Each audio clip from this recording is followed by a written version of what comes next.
ಜೈ ಭೀಮ ಅಂದ್ರೆ ನಿರ್ಭೀತಿಯ.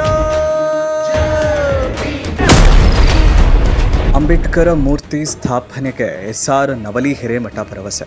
ಇಳಕಲ್ ತಾಲೂಕಿನ ಕರಡಿ ಗ್ರಾಮದಲ್ಲಿ ಡಾಕ್ಟರ್ ಬಾಬಾ ಸಾಹೇಬ್ ಅಂಬೇಡ್ಕರ್ ಅವರ ಜಯಂತಿಯನ್ನು ಅದ್ದೂರಿಯಾಗಿ ಆಚರಿಸಲಾಯಿತು.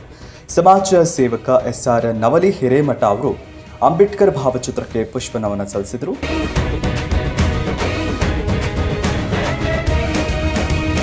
ಉತ್ತುಂಗದಲ್ಲಿ ಉರಿಯೋ ಸೂರ್ಯನೇ ನೀನು ದನೀರದವರ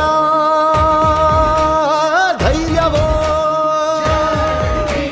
ಕರಡಿ ಗ್ರಾಮದಲ್ಲಿ ಸುಮಾರು 2 ಲಕ್ಷ ರೂಪಾಯಿ ನೀಡಿ ಅಂಬೇಡ್ಕರ್ ಸರ್ಕಲ್ ನಿರ್ಮಾಣ ಮಾಡಿರುವ ನವಲಿ ಹಿರೇಮಠರು ಮುಂದಿನ ವರ್ಷ ಅದೇ ಸರ್ಕಲ್ನಲ್ಲಿ ಅಂಬೇಡ್ಕರ್ ಅವರ ಮೂರ್ತಿ ಸ್ಥಾಪಿಸುವುದಾಗಿ ಭರವಸೆ ನೀಡಿದರು. ಬಹಳಷ್ಟು ವಿಶೇಷವಾಗಿ ಇವತ್ತು ಬಹಳ ಕಟ್ಟಡ ನಿರ್ಮಿಸಿದ್ದಾರೆ. ನಮಗ ಕುದುರೆಯವರು ಬಹಳ ಎಲ್ಲ ನಿರ್ಮಿಸಿದ್ದಾರೆ ಈ ಕಟ್ಟಡಕ್ಕೆ ಅಂತ ಹೇಳಿದ್ರು. ಅದಕ್ಕಾಗಿ ಈ ಕಟ್ಟಡಕ್ಕಾಗಿ ನಾನು 2 ಲಕ್ಷ ರೂಪಾಯಿ ಇವತ್ತು ಅವರಿಗೆ ವಾಗ್ದಾನ ಮಾಡ್ತಾ ಇದ್ದೀನಿ. ಅದರ ಜೊತೆಗೆ ಮುಂದಿನ ವರ್ಷ ಅಂಬೇಡ್ಕರ್ ಜಯಂತಿ ಇಲ್ಲಿ ಕಂಚಿನ ಒಂದು ಮೂರ್ತಿ ಮುಖಾಂತರ ಇವತ್ತು ಉದ್ಘಾಟನೆ ಆಗಬೇಕು.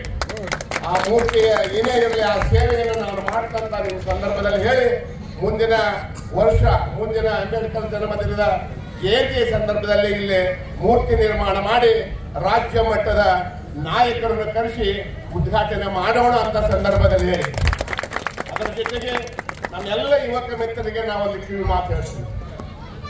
ಇವತ್ತೇನಿದೆ ಡಾಕ್ಟರ್ BR ಅಂಬೇಡ್ಕರ್ ಅವರು ನಿಮ್ಮನ್ನ ಉದ್ಧಾರ ಆಗಲಿ ಅಂತೇಳಿ ಸಂವಿಧಾನದಲ್ಲಿ ವಿಶೇಷ ಸ್ಥಾನಮಾನ ಕೊಟ್ಟಿದ್ದಾರೆ. ತಾವೆಲ್ಲ ಕೇವಲ ನೀವೊಬ್ಬರ ಉದ್ಧಾರ ಆಗಿ ನೀವೊಬ್ಬರೇ ಹೋಗಿ ಜಿಲ್ಲಾ ಮಟ್ಟದಲ್ಲೇ ರಾಜ್ಯ ಮಟ್ಟದಲ್ಲೇ ನಿಮ್ಮ ಹೆಣ್ಣು ಮಕ್ಕಳು ಕರ್ಕೊಂಡಿದ್ರೆ ಅದು ಅಂಬೇಡ್ಕರ್ ಮನಸ್ಸಿಗೆ ಶಾಂತಿ ಕೊಟ್ಟದಲ್ಲ. ನೀವು ಯಾವ ಗ್ರಾಮದಲ್ಲಿ ಹುಟ್ಟಿರ್ತೀರೋ ಆ ಗ್ರಾಮದಲ್ಲಿ ಕನಿಷ್ಠ ಒಂದು 10 ಕುಟುಂಬಕ್ಕಾದ್ರೂ ನೀವು ಸರ್ಕಾರದ ಸೌಲಭ್ಯ ತಂದು ಕೊಡ್ಬೇಕು. ಅವ್ರಿಗೆ ಬಹಳಷ್ಟು ಜನ ಅವಿದ್ಯಾವಂತರಿರ್ತಾರೆ.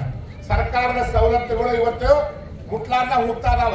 ಅವನ್ನು ನೀವು ಕಂಡುಹಿಡಿದು ಸರ್ಕಾರದಲ್ಲಿ ಹೋರಾಟ ಮಾಡಬೇಕು.